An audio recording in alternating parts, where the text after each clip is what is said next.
नमस्कार दोस्तों। REET mains exam या अध्यापक शिक्षक भर्ती परीक्षा के लिए लेवल प्रथम व द्वितीय दोनों के लिए हम देख रहे थे राजस्थान जीके में राजस्थान इतिहास की ये क्लास नंबर 9 रहेगी, जिसमें मेवाड़ का जो सिसोदिया वंश है, जो राणा शाखा है, उसका भाग नंबर 3 रहेगा। और इसी के साथ हमारा मेवाड़ रियासत का जो इतिहास है वो कंप्लीट हो जाएगा। दोस्तों आज की क्लास बहुत ही इंपॉर्टेंट क्लास रहेगी, क्योंकि यहां से 1857 की क्रांति के शासकों की बात करेंगे, एकीकरण के रिलेटेड जो शासक है उनकी बात करेंगे। तो इंपॉर्टेंट क्लास आज की आपकी रहने वाली है। अंत तक इस सभी साथी है जो इस क्लास में बने रहें। एक बार सभी साथियों से अनुरोध है, वीडियो को लाइक शेयर और जो नए साथी जुड़ रहे हैं वो चैनल को सब्सक्राइब जरूर करें। दोस्तों अगर आप सभी क्लासें अटेंड करना चाहते हैं तो प्लेलिस्ट में जाकर कर सकते हैं। रीट मेंस इतिहास हिस्ट्री के नाम से बनी हुई है, और आप इन्हीं पीडीएफ को, जो पीडीएफ के द्वारा हम पढ़ा रहे हैं, ये पीडीएफ आप प्राप्त करना चाहते हैं, क्योंकि हमारी क्लासें रहती है हिंदी ग्रंथ अकादमी, एनसीईआरटी, आरबीएसई का जो पैटर्न है, जो पुस्तकें चलती है, उन्हीं के अकॉर्डिंग दोस्तों। तो ये नोट्स आपके लिए बहुत ही फायदेमंद रहेंगे। ये मान के चलो कि आपके 100 में से 100 नंबर अगर लेकर आने, 100% प्राप्त करना है, तो यही नोट्स आपके काम में आने वाले हैं दोस्तों। तो ये आप कुचामन ऑनलाइन क्लासेज ऐप के स्टोर से प्राप्त कर सकते हैं। दोस्तों शुरू करते हैं आज की क्लास। तो मित्रों बात करेंगे हम जयसिंह की। जो भाग नंबर 2 था हमारा राणा शाखा सिसोदिया वंश का, उसमें हमने पढ़ लिया था दोस्तों राज सिंह तक। राज सिंह के बाद बात करते हैं 1680 की, और 1680 के अंदर शासक बनते हैं महाराणा जयसिंह। जब महाराणा जयसिंह गद्दी पर बैठते हैं मेवाड़ की, उस समय क्या चल रहा था दोस्तों? मेवाड़ मुगल संघर्ष चल रहा था। दिनों दिन स्थिति है वो मेवाड़ की बिगड़ती जा रही थी, क्योंकि हर बार युद्ध की स्थिति बनी रहती थी। इस वजह से दोस्तों अब देखिए, जयसिंह शासक बने हैं, जयसमंद झील का निर्माण करवाया है, गोमती नदी का जो जल है उसको रोककर।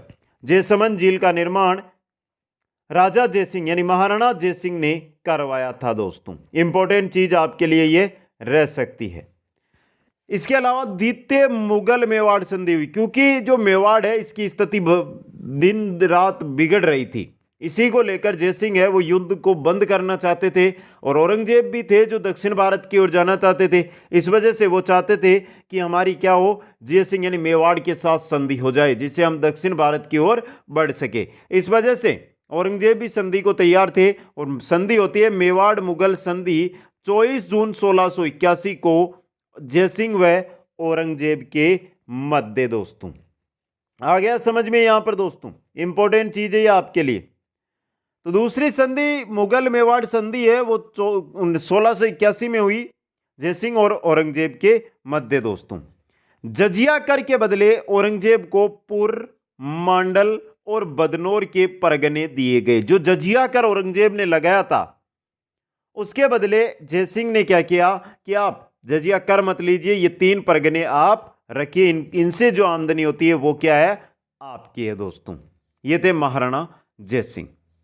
महाराणा जयसिंह के बाद अगले जो शासक बनते हैं वो बनते हैं 1698 के अंदर महाराणा अमर सिंह। दोस्तों इंपॉर्टेंट आपके लिए ये रहेगी। अमर सिंह सबसे इंपॉर्टेंट चीज, अमर सिंह जब शासक बने ना, तो देखिए 3 रियासतें थी। एक था डूंगरपुर, दूसरी थी बांसवाड़ा, और तीसरा ठिकाना था देवलिया। इन्होंने जो टीके का दस्तूर होता है ना, वो पेश नहीं किया था। याद रखना, आपको ये क्वेश्चन बनकर आ सकता है कि अमर सिंह के समय निम्न में से किस राज्य ने टीके का दस्तूर पेश नहीं किया था? तो 3 थे। एक था आपका डूंगरपुर, पहला था डूंगरपुर, दूसरा था बांसवाड़ा, और एक ठिकाना था आपका, ठिकाना कौन सा था? देवलिया। देवलिया ठिकाना था दोस्तों, देवलिया। इन तीनों ने टीके का दस्तूर पेश नहीं किया था। तो ये क्वेश्चन भी आपके लिए इंपॉर्टेंट रह सकता है दोस्तों। दूसरी बात दोस्तों, तो इन पर क्या किया आक्रमण? जब इन्होंने टीके का दस्तूर नहीं किया तो डूंगरपुर, बांसवाड़ा और देवलिया पर क्या कर दिया? अमर सिंह ने आक्रमण कर दिया। इंपॉर्टेंट चीज है दोस्तों। अमरशाही पगड़ी का क्या हुआ? इनके समय प्रचलन हुआ। दूसरी बात, पूर्व मंडल और बदनौर के परगने जजियाकर के साथ दिए गए थे ना, उनको वापस लख लिया। किन्ने, अमर सिंह ने वापस ले लिया और 1 लाख का जो कर है वो देने की बात इन्होंने क्या की, स्वीकार की। वार्षिक कर 1 लाख का, ये बात है 1709 की, यानी इनकी मृत्यु होती है उससे 1 साल पहले की दोस्तों। जो इंपॉर्टेंट जानकारी है वो आपके सामने में रख रहा हूं दोस्तों। अब देखिए अमर सिंह के मध्य सबसे इंपॉर्टेंट चीज आती है, वो आती है दोस्तों देवारी समझौता। अब यह देवारी समझौता है जो ही अमर सिंह से बनता है, इंपॉर्टेंट देख लीजिए आप। मेवाड़ का शासक है अमर सिंह द्वितीय, आमेर का शासक है सवाई जय सिंह, मारवाड़ का शासक है अजीत सिंह। देवारी समझौता हुआ था आमेर व मारवाड़ के मध्य। ये क्या करना चाहते थे कि खुद को मुगलों से स्वतंत्र करना चाहते थे, क्योंकि औरंगजेब की मृत्यु हुई थी 1707 में, और उसके बाद ये चाहते थे कि हम क्या हो दोस्तों, जो मुगल है उनसे मुक्त हो दोस्तों। इसी को लेकर देवारी समझौता हुआ आमेर और मारवाड़, यानी जो जयपुर रियासत और जो जोधपुर रियासत है इन दोनों के मध्य हुआ।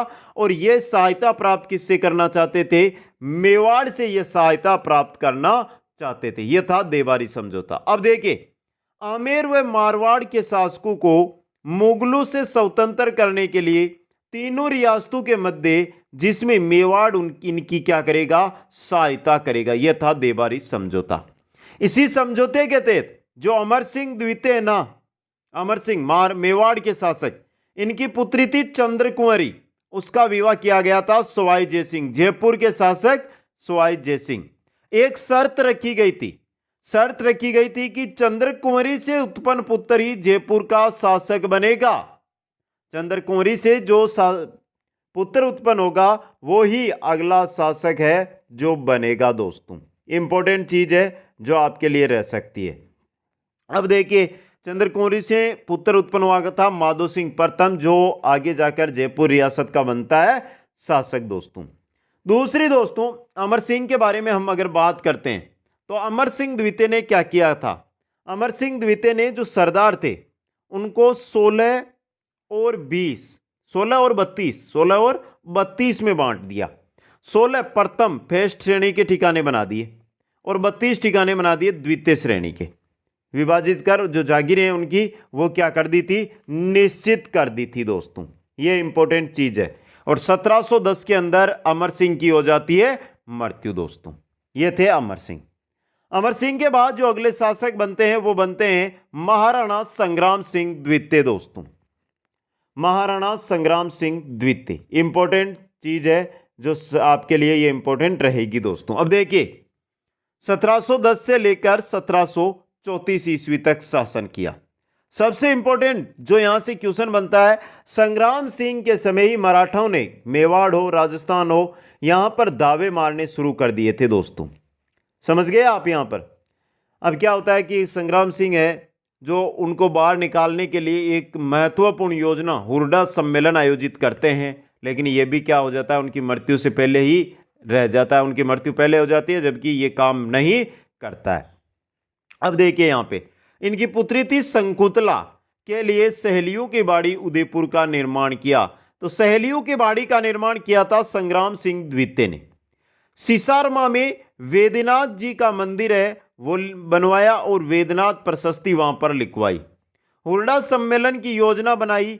सर्वप्रथम अध्यक्ष ही संग्राम सिंह को द्वितीय को बनाया गया, लेकिन यह सम्मेलन है ये आयोजित ही नहीं हो सका और उससे पहले ही इनकी क्या हो जाती है, मृत्यु हो जाती है दोस्तों। इंपॉर्टेंट चीज आपके लिए। मेवाड़ चित्रशैली का प्रसिद्ध चित्र है कलीला दमना, उसका चित्रण इन्हीं के समय पर हुआ था दोस्तों। ये थे संग्राम सिंह। शंकुंतला, पुत्री शंकुंतला के लिए सहेलियों की बाड़ी का निर्माण करवाया। सिसारमा में वेदनाथ जी का मंदिर है उसका निर्माण कराया, वेदनाथ प्रशस्ति लिखवाई। हुरडा सम्मेलन की योजना बनाई लेकिन पहले ही मृत्यु हो गई। मेवाड़ चित्रशैली का जो प्रसिद्ध है कलीला दमना चित्र वो इन्हीं के समय चित्रित हुआ दोस्तों। इनके बाद मेवाड़ के अगले शासक बनते हैं महाराणा जगत सिंह द्वितीय, 1734 से लेकर 1751 तक दोस्तों। अब देखिए जो हम देख रहे थे संग्राम सिंह के समय, क्योंकि मराठा आ गए थे और मराठा अटैक कर रहे थे, ये शासक बनते हैं और शासक बनते ही हुड्डा सम्मेलन की क्या करते हैं, अध्यक्षता 17 जुलाई 1734 को। और ये हुड्डा सम्मेलन का उद्देश्य क्या था, क्यों बुलाया गया था? मराठों को राजस्थान से निकालने के लिए, सभी राजपूत राजाओं को एकत्रित करने के लिए यह बुलाया गया। लेकिन निजी स्वार्थ थे किनके, जगत सिंह के, क्योंकि मराठा ज्यादा अटैक कहां पर आ रहा था, मेवाड़ पर।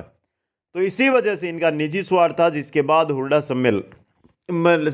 सम्मेलन है ये क्या हो गया, असफल हो गया दोस्तों। हुड्डा सम्मेलन हुआ कहां पर था, भीलवाड़ा में। कहां पर, भीलवाड़ा के अंदर है हुड्डा नामक जगह, वहां पर दोस्तों, हुड्डा के अंदर दोस्तों। इंपॉर्टेंट चीज है जो आपके लिए ये रह सकती है। आगे चलते हैं दोस्तों। जब हुड्डा सम्मेलन आयोजित नहीं हुआ तो उसके बाद क्या होता है, मराठों के शासक थे पेशवा बाजीराव प्रथम, वो आ गए मेवाड़। मेवाड़ आए और चौथ वसूलने का समझौता कर लिया, यानी कि चौथ है जो देने लगे मेवाड़ के शासक जगत सिंह दोस्तों। ये भी आपके लिए इंपॉर्टेंट रहेगा दोस्तों। और दूसरी बात दोस्तों, जब ये जगत सिंह शासक है उसी समय माधो सिंह को जयपुर का राज्य दिलाने के लिए जयपुर के अंदर उत्तराधिकार का लेकर जो संघर्ष होता है उसमें भी ये भाग लेते हैं, माधो सिंह को लेकर दोस्तों। ये भी आपको याद रखना है। निर्माण इन्होंने कराया जगत निवास महल का। इनके दरबारी थे नेकराम, जिन्होंने जगत विलास ग्रंथ है उसकी रचना की। सर्वप्रथम मराठों ने मेवाड़ पर आक्रमण कर कर वसूला था इन्हीं के समय, क्योंकि इन्होंने चौथ देना शुरू कर दिया था। तो मेवाड़ पर अटैक किया और कर वो दिया था, वो जगत सिंह द्वितीय ने ही दिया था दोस्तों। ये थे जगत सिंह द्वितीय। इनके बाद अगले जो शासक बनते हैं वो बनते हैं दोस्तों प्रताप सिंह द्वितीय, 1751 से 1754। कोई विशेष जानकारी इनके बारे में नहीं मिलती है। इनके बाद राज सिंह बनते हैं 1754 से 1761 तक, इनके बारे में कोई विशेष जानकारी नहीं है। उसके बाद बनते हैं हरि सिंह दोस्तों, 1761 से लेकर 1773 तक। हरि सिंह ऐसे शासक थे जिनका जो स्वभाव था वो क्रोधी था, मिजाजी स्वभाव था, और सरदारों के साथ इनका अच्छा बर्ताव नहीं था। तो सरदारों ने राजमाता थी राजमाता से उत्पन्न रतन सिंह को क्या कर दिया, मेवाड़ का शासक बना दिया। रतन सिंह को मेवाड़ का शासक बना दिया। महाराणा हरि सिंह ने बागौर के सरदार थे नाथ सिंह। बागौर के सरदार कौन थे, नाथ सिंह। और सलुम्बर के रावत थे जोध सिंह। उनकी की हत्या भी इन्होंने करवाई थी दोस्तों। समझ गए आप दोस्तों, ये इंपॉर्टेंट चीज है आपके लिए। अब रतन सिंह बनते हैं, लेकिन उसी समय माधवाराम जो सिंधिया है वो आ जाते हैं। तो देवगढ़ के राउत जसवंत सिंह थे, उन्होंने रतन सिंह का पक्ष मजबूत करने के लिए क्या रखी थी, ये चीज है, सुन लें आप इसको, बस सुन लें। तो देवगढ़ के राउत कौन थे, जसवंत सिंह। देवगढ़ के राउत थे जसवंत सिंह, याद रखना। उन्होंने क्या रखी, मराठों के समक्ष, मराठों में थे माधवराम जी सिंधिया, उनसे शरत सहायता मांगी रतन सिंह के पक्ष के लिए। 1.25 करोड़ रुपए के बदले सिंधिया ने सहयोग करना स्वीकार किया। और महाराणा हरि सिंह ने पेशवा से सहायता लेने का भी प्रयास किया, जो इनको सहायता प्राप्त नहीं हुई। और उसके बाद हमीर बनते हैं शासक 73 से लेकर 78 तक दोस्तों। समझ गए आप यहां से। 78 में जो अगले शासक बनकर आते हैं वो शासक आते हैं महाराणा भीम सिंह। और सबसे इंपॉर्टेंट रहेगा, ध्यान रखना, ये बहुत ही अच्छा और इंपॉर्टेंट क्वेश्चन आपके लिए रहेगा। देखिए, मराठों का ज्यादा हद से बड़ा इनके समय मराठों का आक्षेप है जो मेवाड़ में बढ़ गया था। सिंधिया आते, होलकर आते और मेवाड़ में लूटमार करते, लेकिन महाराणा उनको रोक नहीं पाते। सिंधिया होलकर ने मेवाड़ में लूटपाट की, लेकिन भीम सिंह उनको रोक नहीं पा रहे थे। वो सिर्फ किले के अंदर बैठे हुए उनको देखते रहते थे। उस समय मेवाड़ के पॉलिटिकल एजेंट नियुक्त किए गए थे, वो थे दोस्तों आपके कौन, कर्नल जेम्स टोड। कब आए थे ये आए थे फरवरी 1818 में। जब फरवरी 1818 में कहां आए थे ये, 13 जनवरी 1818 को संधि हो जाएगी ना अंग्रेजों की और मेवाड़ की, उसके समय बाद में ये पॉलिटिकल एजेंट आए थे फरवरी 1818 में। अब देखिए सबसे भीम सिंह से जो क्वेश्चन बनता है वो बनता है इनकी पुत्री कृष्णा कुमारी को लेकर, जो क्या थी, उदयपुर की राजकुमारी थी। क्या विवाद होता है कृष्णा कुमारी को लेकर, चलिए मित्रों देखते हैं। कृष्णा कुमारी विवाद 1807 बहुत इंपॉर्टेंट है आपके लिए। देखिए मेवाड़ के शासक भीम सिंह, पुत्री थी कृष्णा कुमारी। कृष्णा कुमारी की सगाई मारवाड़ के शासक भीम सिंह राठौड़ के साथ तय की गई, लेकिन इनकी हो गई मृत्यु। पुनः सगाई इनकी की गई आमेर के शासक जगत सिंह द्वितीय के साथ। पुनः सगाई के कारण मारवाड़ शासक भीम सिंह का भाई मान सिंह व जगत सिंह द्वितीय के मध्य क्या हो जाता है, युद्ध। कारण कि भीम सिंह के साथ इनकी सगाई हुई थी, भीम सिंह राठौड़ जो जोधपुर के शासक थे, और इन्हीं का भाई था मान सिंह, वो इनसे सगाई करना चाहते थे। लेकिन क्या होता है, जो मेवाड़ शासक भीम सिंह है, यहां पर देखिए भीम सिंह ही कृष्णा कुमारी का पिता है और भीम सिंह ही पहली सगाई की गई उस आदमी का नाम है, तो याद रखना आपको। भीम सिंह, जब मान सिंह है वो सगाई करना चाहते थे तो कृष्णा कुमारी के पिता भीम सिंह ने इनको हटाकर सगाई किसके साथ कर दी, जगत सिंह द्वितीय के साथ कर दी। इसी को लेकर जगत सिंह और मान सिंह के मध्य हो जाता है युद्ध, जिसको हम कहते हैं गिंगोली का युद्ध, जो 1807 में हुआ दोस्तों। अब देखिए गिंगोली का युद्ध 1807 परबतसर नागौर में। परिणाम, भीम सिंह ने कृष्णा कुमारी को जहर देकर मार दिया, जिसके बाद अपने आप युद्ध है वो शांत हो गया दोस्तों। और इसी को कहा जाता है मेवाड़ का दूसरा कलंक दोस्तों। अच्छा क्वेश्चन आपके लिए। अब जो भीम सिंह है मेवाड़ के शासक, उन्होंने अपनी पुत्री को जो जहर दिया है वो किसके कहने पर दिया है, यह क्वेश्चन आ सकता है। यह दिया था अमीर खां पिंडारी के दबाव में। अमीर खां पिंडारी के दबाव में आकर जहर दिया था दोस्तों। भीम सिंह ने अपनी ही पुत्री की हत्या करनी पड़ी, और यह मेवाड़ राजघराने के लिए कलंक माने हम, या दूसरा कलंक माने, या शर्मनाक घटना माने, ये दोनों ही थी दोस्तों। समझ गए आप। भीम सिंह ने अंग्रेजों के साथ 13 जनवरी 1818 को क्या कर ली, संधि। 13 जनवरी 1818 को दोस्तों इस संधि के तहत जो प्रस्ताव रखा गया, मेवाड़ की ओर से गए थे अजीत सिंह चुंडावत, और उन्होंने अंग्रेजों के साथ यह प्रस्ताव रखा कि आप उदयपुर राज्य की रक्षा कीजिए। पिंडारी है, होलकर है, सिंधिया है, ये इनसे क्या कीजिए, उदयपुर की रक्षा कीजिए, और बदले में हम एक निश्चित राशि खिराज के रूप में आपको देंगे दोस्तों। और इसी के बाद पॉलिटिकल एजेंट है जो फरवरी 1818 में यहां पर आते हैं, वो आते हैं कर्नल जेम्स टोड दोस्तों। समझ गए, ये था दोस्तों। तो ये हमारे शासक थे महाराणा भीम सिंह। महाराणा भीम सिंह के बाद जो अगले शासक बनते हैं वो बनते हैं जवान सिंह 1818 से 1838 तक, और जवान सिंह के बाद अगले शासक बनते हैं सरदार सिंह 1838 से 1842 तक। दोस्तों जो सरदार सिंह है ये बागोर ठिकाने से गोद लिए गए थे, बागोर ठिकाने से इनको गोद लिया गया था दोस्तों। और इसके बाद अगले शासक बनकर आते हैं, जो आते हैं मुख्य रूप से, वो है हमारे महाराणा स्वरूप सिंह, जो सरदार सिंह का छोटा भाई है दोस्तों। सरदार सिंह जो बागोर ठिकाने से गोद लिए गए थे, उन्हीं का छोटा भाई है स्वरूप सिंह दोस्तों। अब देखिए मित्रों, इंपॉर्टेंट चीज आपके लिए, मुख्य रूप से अब देखिए बागोर ठिकाने से ये आए तो स्वरूप सिंह की बागोर ठिकाने से अच्छे संबंध रखेगा दोस्तों। ये तो है नहीं वहां से अच्छा संबंध नहीं रखेगा दोस्तों, अच्छे संबंध वो रखेगा। कहां से, बागोर ठिकाने से दोस्तों। दूसरी बात, बागोर के ऊपर बहुत सारा कर चढ़ा हुआ था, वो भी इन्होंने क्या किया कि चुकता कर दिया। अब देखिए स्वरूप शाही सिक्कों का प्रचलन इन्हीं के समय हुआ। एक और चित्रकूट उदयपुर लिखा हुआ था, दूसरी ओर दोस्ती लंदन उन पर लिखा हुआ था। एक तो और चित्रकूट उदयपुर, दूसरी ओर दोस्ती लंदन लिखा हुआ था स्वरूप सिंह के द्वारा जारी स्वरूप शाही सिक्कों पर। 1857 की क्रांति के समय अपनी सेना 100 वर्ष पॉलिटिकल एजेंट को दी। नीमच के 40 अंग्रेजों को जगमंदिर में शरण दी। नीमच में जब 1857 का विद्रोह होता है तो वहां से 40 सैनिक भाग निकलते हैं और वो पहुंचते हैं उदयपुर, जहां पर इनको शरण दी जाती है। किसके द्वारा? स्वरूप सिंह के द्वारा। 1861 में सती प्रथा पर रोक का हुक्म इन्होंने दिया।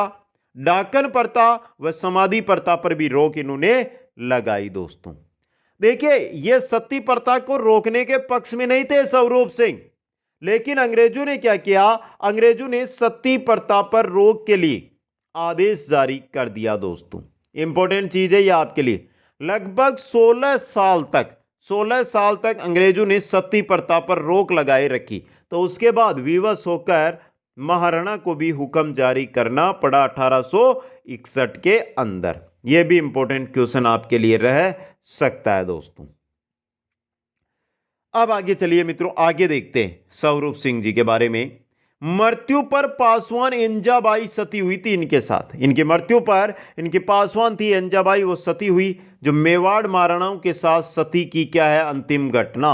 स्वरूप सिंह के बाद कोई भी यहां पर सती का काम नहीं हुआ। दोस्तों निर्माण विजय स्तंभ की इन्होंने मरम्मत कराई और स्वरूप सागर झील का इन्होंने क्या करवाया? निर्माण करवाया। दोस्तों तो ये थे स्वरूप सिंह, महाराणा स्वरूप सिंह, जो बागोर ठिकाने से गोद लिए गए सरदार सिंह के भाई थे। दोस्तों इसके बाद अगले शासक बनकर आते हैं, वो आते हैं महाराणा शंभू सिंह। ये भी बागोर ठिकाने से क्या लिए गए? गोद लिए गए थे। दोस्तों सिंहासन पर बैठे 1861 में।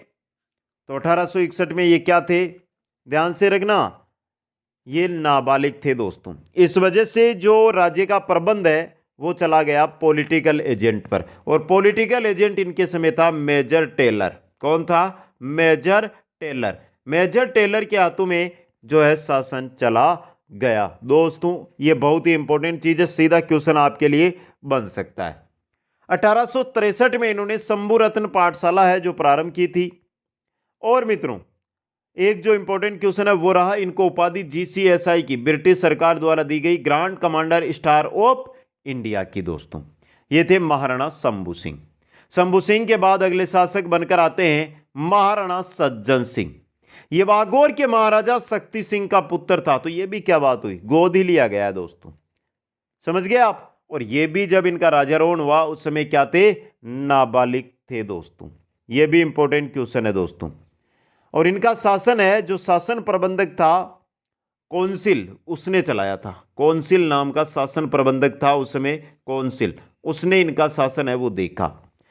इन्होंने अंग्रेजों के साथ है जो नमक समझौता किया 1878 के अंदर।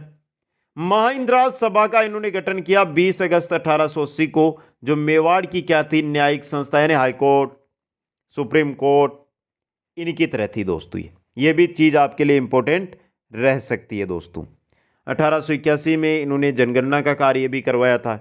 यह भी अच्छा है। दोस्तों 1881 के अंदर मेवाड़ में जनगणना का कार्य हुआ, और जनगणना के उद्देश्य की सही जानकारी नहीं मिलने से बिलों ने क्या किया था? उपद्रव भी उस समय किया था। यह भी आपको याद रखना है। तो सीधा क्वेश्चन बन सकता है कि प्रथम जनगणना के समय मेवाड़ के शासक कौन थे? सज्जन सिंह उस समय मेवाड़ के शासक थे। दोस्तों आगे चलिए, governor general lord Northbrook है जो उदयपुर इनके समय आए थे। समझ गए आप?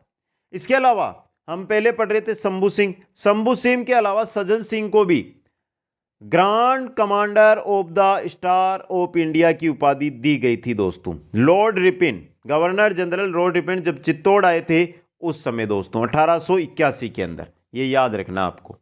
इन्होंने निर्माण करवाया था सज्जनगढ़ किला और सज्जन निवास बाग उदयपुर का। दोस्तों समझ गए आप यहां से? अब देखिए इनके बारे में अदर जानकारी में हम देखें तो सज्जन कीर्ति सुधाकर नामक साप्ताहिक पत्र प्रारंभ किया। श्यामल दास को कविराज की उपाधि दी। जो श्यामल दास है ये वीर विनोद के क्या है? लेखक है। दोस्तों और ये क्वेश्चन अच्छा बन सकता है, कविराज श्यामल दास, कविराज की उपाधि किसने दी? कविराज की उपाधि किसने दी? बता दीजिए दोस्तों।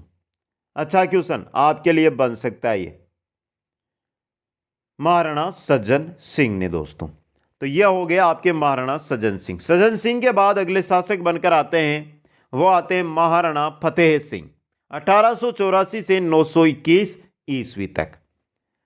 अब देखिए जो फतेह सिंह है, शिवरती के महाराज दल सिंह का क्या है, ये पुत्र है जिनको सज्जन सिंह ने लिया था गोद। फतेह सिंह को सज्जन सिंह ने गोद लिया था दोस्तों। इनके समय वाल्टर कृत राजपूत हितकारिणी सभा का 1889 में क्या की गई, स्थापना की गई। उदयपुर के अंदर 1889 में वाल्टर कृत राजपूत हितकारिणी सभा 1889 उदयपुर के अंदर सज्जन निवास बाग के अंदर इसकी स्थापना, सज्जन निवास बाग के अंदर, सज्जन निवास बाग जो महाराणा सज्जन सिंह ने बनाया था उसमें की गई थी। इसका उद्देश्य क्या था दोस्तों, राजपूतों के अंदर बहु विवाह, बाल विवाह, फिजूल खर्ची को रोकने का प्रबंधन करना दोस्तों। अंग्रेजों द्वारा ऑर्डर ऑफ द काउन ऑफ इंडिया का खिताब 1897 में इनको दिया गया।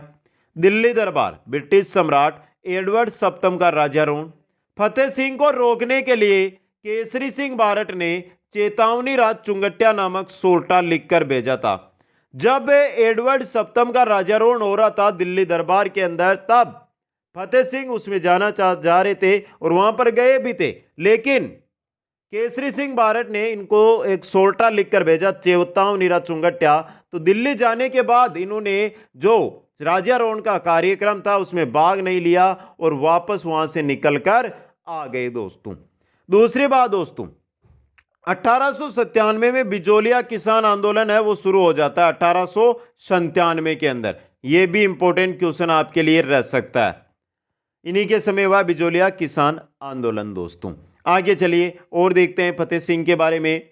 ब्रिटेन के राजकुमार कैनोट के हाथों कैनोट बांध की नींव रखी गई। राजकुमार के आग्रह पर इसका नाम फतेह सागर रखा गया दोस्तों। 1921 में राजकार्य भोपाल सिंह को सौंपे। कारण बताऊं क्या मित्रों, कारण क्या रहा, 1899 के अंदर बहुत बुरी तरह का अकाल पड़ा था दोस्तों, भीषण अकाल मेवाड़ में पड़ा था। उस समय मेवाड़ की आबादी थी 18,45,000 के आसपास, 18,45,000 के आसपास, जो एक ही साल के अंदर नहीं 3 साल में घटकर 10,18,000 ही आबादी रह गई। यह सबसे मुश्किल दौर मेवाड़ के समय रहा, वो रहा था फतेह सिंह के समय दोस्तों। 1903 में ये दिल्ली दरबार में जा रहे थे। फतेह सिंह को रोकने के लिए जो सोटा लिखा गया, ये 1903 में गए थे दिल्ली दरबार में, ये भी आपको याद रखना है दोस्तों। और 1921 में अपना राजकार्य भोपाल सिंह को सौंपा, यानी राजा तो यही बने रहे, लेकिन कार्य किसको सौंप दिया है, 30 तक, 1921 से लेकर 1930 तक जो कार्य करेंगे वो करेंगे महाराणा भूपाल सिंह। और ये रहे आपके महाराणा भूपाल सिंह 1930 से 1955 तक शासक रहे। 1955 नहीं 56 अंतिम शासक है मेवाड़ के। एकीकरण के समय ये शासक थे और एकीकरण में इनको आजीवन महाराज प्रमुख पद का, महाराज प्रमुख का पद है जो एकीकरण के समय इनको दिया गया था दोस्तों। यह था आपके मेवाड़ का गुहिल सिसोदिया वंश, रावल राणा साका दोस्तों। मेवाड़ का इतिहास इससे बाहर आपको नहीं मिलेगा। क्लास तीनों की तीनों अटेंड कर लेना प्लेलिस्ट में जाकर दोस्तों। अगर अच्छी आपको ये क्लासें लगी है तो वीडियो को लाइक, शेयर और जो नए साथी है वो चैनल को जरूर सब्सक्राइब करें। आप सभी को बहुत बहुत धन्यवाद। जय हिंद, जय भारत।